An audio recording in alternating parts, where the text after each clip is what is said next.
अस्सलाम वालेकुम दोस्तों, मेरा नाम अशरफ चौधरी है। मैं फातेह ज़ियाबीतस हूँ। मैं 18 साल तक दवाइयाँ खाता रहा, ग्लूकोफेज, एमरल, गेट्रल, जेंगलू, ये सारी चीज़ें, सीटाग्लिप्टिन खाता रहा। पिछले 2 साल से मैं कोई दवाई नहीं खा रहा। मेरे इस पैगाम की वजह से पाकिस्तान के कोने कोने में लोग अपनी दवाइयाँ छोड़ रहे हैं, इंसुलिन छोड़ रहे हैं। तो आज हमारे जो पैनल पे जो 2 डॉक्टर हैं, माहिरीन ज़ियाबीतस, ये वो डॉक्टर हैं जिनकी गफलत से, जिनकी नाअहली से पाकिस्तान में सैकड़ों नहीं हजारों लोग इंसुलिन से और दवाइयों से हाथ धो बैठे हैं और सेहत को प्यारे हो गए। तो डॉक्टर साहब अस्सलाम वालेकुम। जी वालेकुम सलाम सर, कैसे हैं सर? वालेकुम सलाम सर। आप हमारा तारुफ ठीक नहीं कराते। यार आपका तारुफ बनता ही है ना। सर नहीं देखिए सर। सर, ये गफलत नहीं, हमारी केयर है। यार देखें, अब देखें सर, दवाइयों आप से लोग लोगों को दवाइयों से फ्री कर रहे हैं, उनकी लाइफ में इम्प्रूवमेंट तो लेके आ रहे हैं। मरीजों की हाथ धो बैठे हैं ना मरीज। आप- सर इंसुलिन आप से हाथ ऐसा धो बैठे। तारुफ है, हाँ, मरीजों की आहें लग सर, गई है।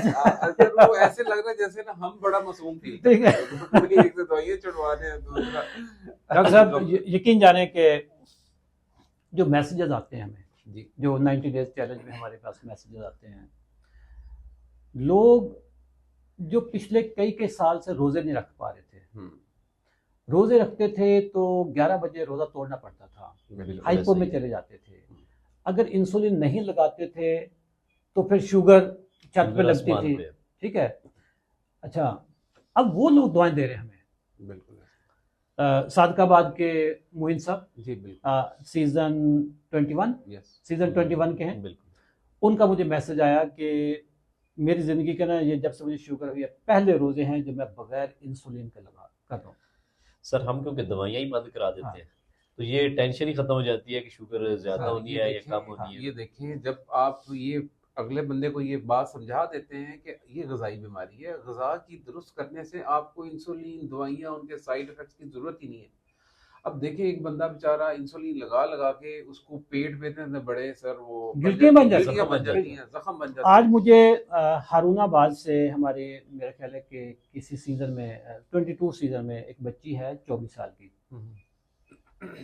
टाइप 1 है। जी ठीक है, उससे मेरी आज बात हुई, उसने मुझे कॉल किया था। तो उसने मुझे कहा कि मेरी स्किन इतनी सेंसिटिव है कि जिस जगह पे एक दफ़ा लग जाए ना सुई, तो अगर उसी जगह पे कहीं गलती से दोबारा लग जाए तो मेरी ना हालत ख़राब हो जाती है। बिल्कुल ऐसे मतलब ही। Insulin is such painful. अब उस बच्ची को तो खैर लगानी टाइप पड़ेगी, 1 में तो सर जरूरी टाइप है, 1 में लेकिन तो लगानी टाइप 2 पड़ेगी, बट में टाइप 2 के लोग भी इंसुलिन लगाते रहे हैं, लगाते हैं। उस पर हम आएंगे, इंसुलिन पे टाइप 2 वालों को क्यों लगाई जाती है। डॉक्टर साहब ये बताइएगा कि बगैर दवाइयों के, बगैर इंसुलिन के जब आपने ये सारा सिलसिला स्टार्ट किया, तो जो लोग कई कई सालों से रोजे नहीं रख रहे थे, आपने अब उनको रोजे रखवाने शुरू कर दिए हैं।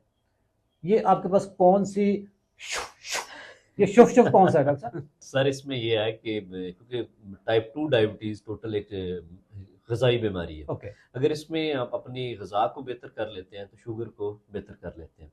अब जो प्रॉब्लम ये होता था कि जो लोग शुगर के मरीज हैं और वो साथ मेडिसिन या इंसुलिन लगा रहे थे, तो अब रोज़ा सैरी करते हैं, अगर ज़्यादा खाना खा लेते हैं, इंसुलिन की अमाउंट कम है तो शुगर फिर ज़्यादा है, अगर इंसुलिन ज़्यादा लगा ली है तो फिर शुगर कम हो जाती है, जिसकी वजह से उन्हें रोज़ा भी तोड़ना पड़ता है। और ये एक दफ़ा तोड़ना पड़ जाए वो खौफ बैठ जाता है। फिर एक डर खौफ, हाँ। इवन फैमिली भी इनकरेज नहीं बिल्कुल, करती फैमिली इनकरेज नहीं कि करती। आप प्लीज ऐसे ना करें, क्योंकि वो फिर एक लाइफ एंड डेथ का मामला आ जाता है। बिल्कुल। शुगर जब कम हो जाए एक दफा तो उससे डॉक्टर साहब, ये जो हाइपोग्लाइसीमिया का एपिसोड है ना, क्योंकि आप लोगों को डायबिटीज नहीं है तो आप लोग ना वो फील ही नहीं कर सकते। आप लोग पढ़ सकते हो, जिस बंदे ने किताबों में गुर्बत पढ़ी हो ना, उसको गुर्बत का नहीं पता होता। बिल्कुल ऐसे। ठीक है, तो जिस बंदे ने हाइपोग्लाइसीमिया देखा नहीं है, या आप लोगों ने किताबों में पढ़ा होगा हाइपोग्लाइसीमिया, मैंने देखा हुआ। ठीक है, बिल्कुल ऐसे। हाइपोग्लाइसीमिया का खौफ बहुत होता है। बिल्कुल ऐसे। हाइपोग्लाइसीमिया फोबिया जिसको आप कह सकते हो। ठीक है, कि अगर एक दफा आपको हो गया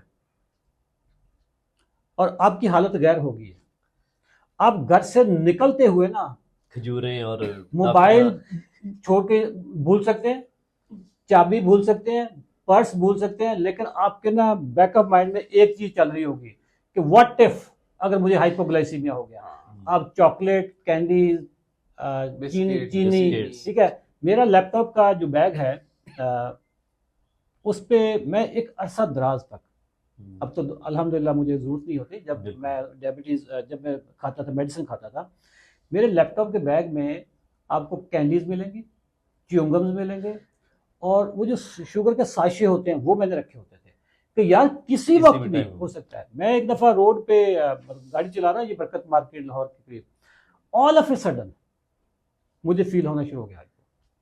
ठीक है, अच्छा रश ठीक ठाक लगा हो, वहाँ पे ट्रैफिक जैम हो शाम का वक्त, और मैं देखूं इधर उधर यार मुझे कोई चीज़ मिल जाए। मुझे अकबर चौक पे रेडी वाले मिले, फ्रूट वाले, वहां पे मैंने उनसे सुख का पूछे सांस लिया। बगैर ही केले उठा के खाने शुरू कर दिए।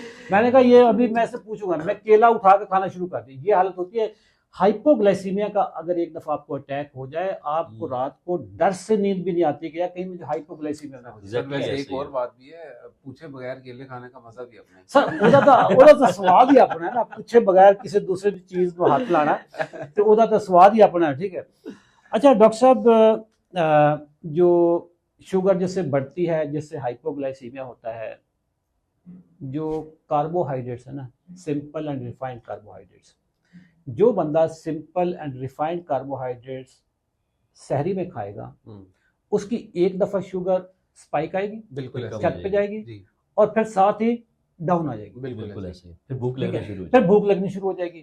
तो ग़िज़ा में हम क्या खाएं डॉक्टर महबूब साहब? सर अगर सहरी में जिसने भी सिंपल एंड रिफाइंड कार्बोहाइड्रेट्स खाने हैं, जिसमें अनाज की बनी खास तौर पे चीजें, गंदम चावल, गंदम खोल के बोले चावल, सर, हाँ, पूरे गंदम- पाकिस्तान को बता देंगे क्या गंदम चावल छुड़वाने वाला माफिया है। जी जी बिल्कुल हाँ। माफिया माफिया है सर, हमें लोग कह रहे हैं माफिया आपने है। जब ये वाली चीजें हाँ। खानी है तो होगा ये कि आपके मैदे ने तो सारी चीजें एकदम से हाँ। हजम कर देनी है, और अगर आपने 5 बजे तक सहरी की है तो 9-10 बजे तक आपकी शुगर बिल्कुल आसमान पे पहुंच आसमान पे जाएगी। होगी। बिल्कुल हाँ। आप समझ लें कि 250, 300, 350 जिसने जिस हिसाब से खाना खाया हुआ है।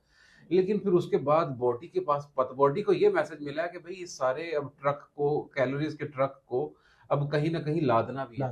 वो क्या करेगी कि वो सर 9-10 बजे अपनी पूरी मशीनरी को एक्टिव करके उसकी चर्बी बनाना स्टार्ट कर देगी और फैट में कन्वर्ट कर देगी, कुछ जिगर के स्टोर कर देगी, कुछ मसल्स में डिपॉजिट कर देगी, और होगा ये कि 2 घंटे में वो अपना सारा काम फिनिश कर और देगी। फिर भूख लग जाएगी। 12 बजे तक काम, 12 बजे उसे इतनी शदीद भूख लगेगी कि वो कहेगा कि मैं खाऊं क्या, क्योंकि उसने जो पहले सुबह के टाइम से इस नीयत से एक पराठा ज्यादा खाया था वो 12 बजे तक बिल्कुल खत्म हो चुका हुआ। अब उसके पास एनर्जी सोर्सेज नहीं यानी है। ये रॉकेट वाला प्रिंसिपल नहीं है कि एक इंजन इतने देर तक चलेगा, दूसरा इंजन इतनी देर तक नहीं, चलेगा। नहीं, ऐसे नहीं है। ये तीनों इंजन जो है, 3 पराठे इकट्ठे अगर खाए चले। तो तीनों इंजन इकट्ठे है। हजम होंगे। इकट्ठे एग्जॉस्ट चले। हो जाएगी। वो ओके। 12 बजे तक सर आपके जिस्म के पास एनर्जी नहीं होगी, चाहे ओके। आपने 4 पराठे खा लिए, चाहे आप 5वां भी खा लें, चाहे छठा भी खा लें, हाँ, आपकी 12 बजे तक एनर्जी खत्म हो जाएगी। 1 बजे तक तो आप बिल्कुल ही बैंकरप्ट हो चुके होंगे। बैंकरप्ट हो चुके होंगे। उसके बाद बॉडी कहेगी क्या करना है, फिर बंदा क्रेविंग, वो जो आप कहते हैं ना सर हाइपोग्लाइसीमिया, हाँ। लो शुगर वाली फीलिंग्स आती है और बंदा भागता है।